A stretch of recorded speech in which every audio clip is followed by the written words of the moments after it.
तुलसी के पत्ते कहाँ से लाओ रे श्याम, तुलसी पर मचले। तुलसी के पत्ते कहाँ से लाओ रे श्याम, तुलसी पर मचले।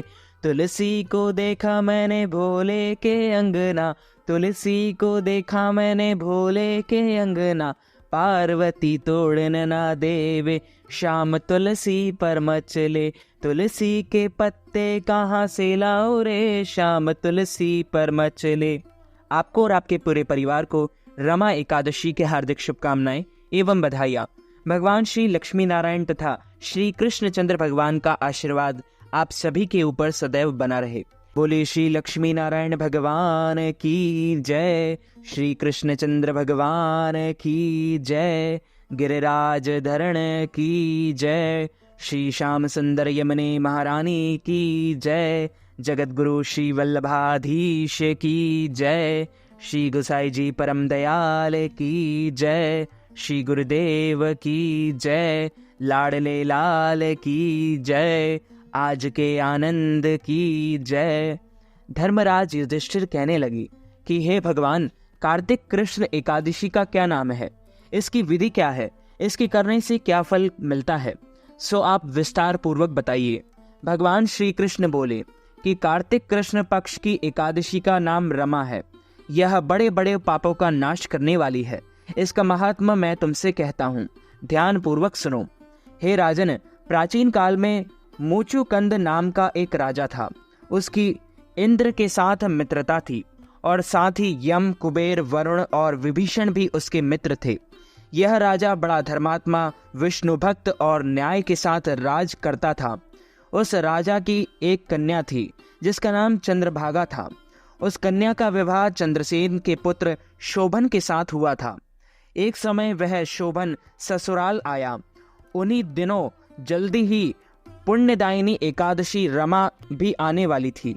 जब व्रत का दिन समीप आ गया तो चंद्रभागा के मन में अत्यंत सोच उत्पन्न हुआ कि मेरे पति अत्यंत दुर्बल हैं और मेरे पिता की आज्ञा अति कठोर है।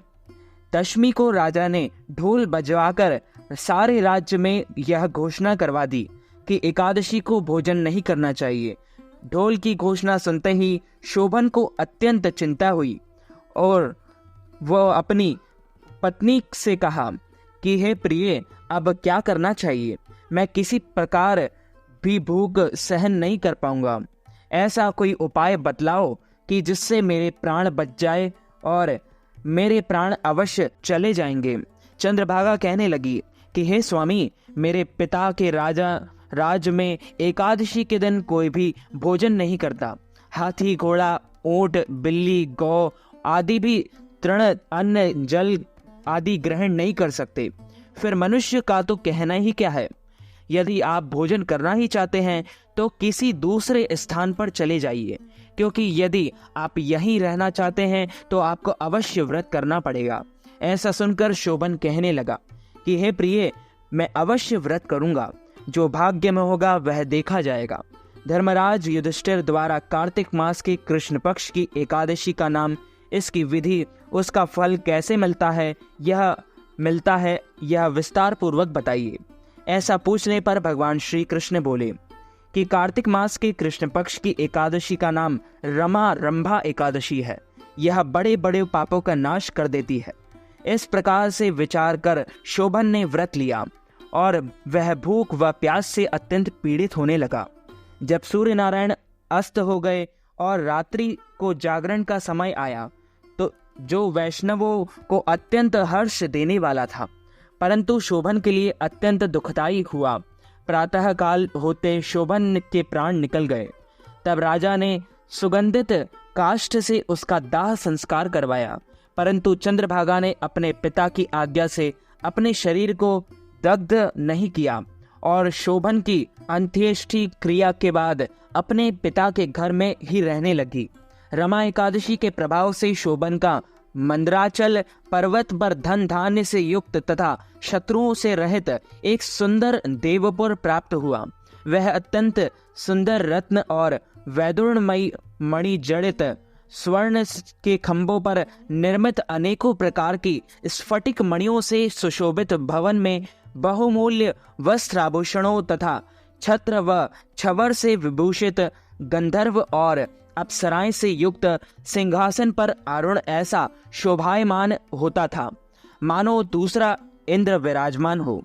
एक समय मुचुकंद नगर में रहने वाले एक सोम शर्मा नामक ब्राह्मण तीर्थ यात्रा करता हुआ घूमता घूमता उधर जा निकला और उसने शोभन को पहचान कर कि यह तो राजा का जमाई शोभन है, उसके निकट गया। शोभन भी उसे पहचान कर अपने आसन से उठकर उसके पास आया और प्रणाम आदि करके कुशल प्रश्न किया। ब्राह्मण ने कहा कि राजा मुचुकंद और आपकी पत्नी कुशल में है, वह कुशलता पूर्वक से हैं। नगर में भी सब प्रकार से कुशल है, परंतु हे राजन, हमें आश्चर्य हो रहा है। आप अपना वृत्तांत कहिए कि ऐसा सुंदर नगर जो न कभी देखा न सुना, आपको कैसे प्राप्त हुआ। तब शोभन बोला कि कार्तिक मास के कृष्ण पक्ष की रमा एकादशी का व्रत करने से मुझे यह नगर प्राप्त हुआ, परंतु यह अस्थिर है। यह स्थिर हो जाए ऐसा उपाय कीजिए। ब्राह्मण कहने लगा कि हे राजन, यह स्थिर क्यों नहीं है और कैसे स्थिर हो सकता है, आप बताइए, फिर मैं अवश्यमेव वह उपाय करूंगा। मेरी इस बात को आप मिथ्या न समझिए। शोभन ने कहा कि मैंने इस व्रत को श्रद्धा रहित होकर किया है, अतः यह सब कुछ अस्थिर है। यदि आप मुचुकंद की कन्या चंद्रभागा को यह सब वृत्तांत कहें तो यह स्थिर हो जा सकता है। ऐसा सुनकर उस श्रेष्ठ ब्राह्मण ने अपने नगर लौटकर चंद्रभागा से सब वृत्तांत कह सुनाया। ब्राह्मण के वचन सुनकर चंद्रभागा बड़ी प्रसन्नता से ब्राह्मण से कहने लगी कि हे ब्राह्मण, ये सब बातें आपने प्रत्यक्ष देखी है या स्वप्न की बातें कर रहे हैं। ब्राह्मण कहने लगा कि हे पुत्री, मैंने महावन में तुम्हारे पति को प्रत्यक्ष देखा है, साथ ही किसी से विजय न हो ऐसा देवताओं के नगर के समान उनका नगर भी देखा है। उन्होंने यह भी कहा कि यह स्थिर नहीं है, जिस प्रकार वह स्थिर रह सके सो उपाय करना चाहिए। चंद्रभागा कहने लगी कि हे विप्र, तुम मुझे वहां ले चलो, मुझे पतिदेव के दर्शन की तीव्र लालसा है। मैं अपने किए हुए पुण्य से उस नगर को स्थिर बना दूंगी। आप ऐसा कार्य कीजिए जिससे उनका हमारा संयोग हो, क्योंकि वियोगी को मिला देना महान पुण्य है। सोम शर्मा यह बात सुनकर चंद्रभागा को लेकर मंदराचल पर्वत के समीप वामदेव ऋषि के आश्रम पर गया। वामदेव जी ने सारी बात सुनकर वेद मंत्रों के उच्चारण से चंद्रभागा का अभिषेक कर दिया। तब ऋषि के मंत्रों के प्रभाव और एकादशी के व्रत से चंद्रभागा का शरीर दिव्य हो गया और वह दिव्य गति को प्राप्त हुई। इसके बाद बड़ी प्रसन्नता के साथ अपने पति के निकट गई। अपने प्रिय पत्नी को आते देखकर शोभन अति प्रसन्न हुआ और उसे बुलाकर अपनी बाईं तरफ बिठा लिया। चंद्रभागा कहने लगी कि हे प्राणनाथ, आप मेरे पुण्य को ग्रहण कीजिए। अपने पिता के घर जब मैं 8 वर्ष की थी, तब से विधि पूर्वक एकादशी के व्रत को श्रद्धा पूर्वक करती आ रही हूँ। इस पुण्य के प्रताप से आपका यह नगर स्थिर हो जाएगा तथा समस्त कर्मों से युक्त होकर प्रलय के अंत तक रहेगा। इस प्रकार चंद्रभागा ने दिव्य आभूषणों और वस्त्रों से सुसज्जित होकर अपने पति के साथ आनंद पूर्वक रहने लगी। हे राजन, यह मैंने रमा एकादशी का महात्म्य कहा है। जो मनुष्य इस व्रत को करते हैं उनके ब्रह्म हत्यादि समस्त पाप नष्ट हो जाते हैं। कृष्ण पक्ष और शुक्ल पक्ष दोनों ही एकादशियों समान है, इनमें कोई भेदभाव नहीं है, दोनों समान फल देती है।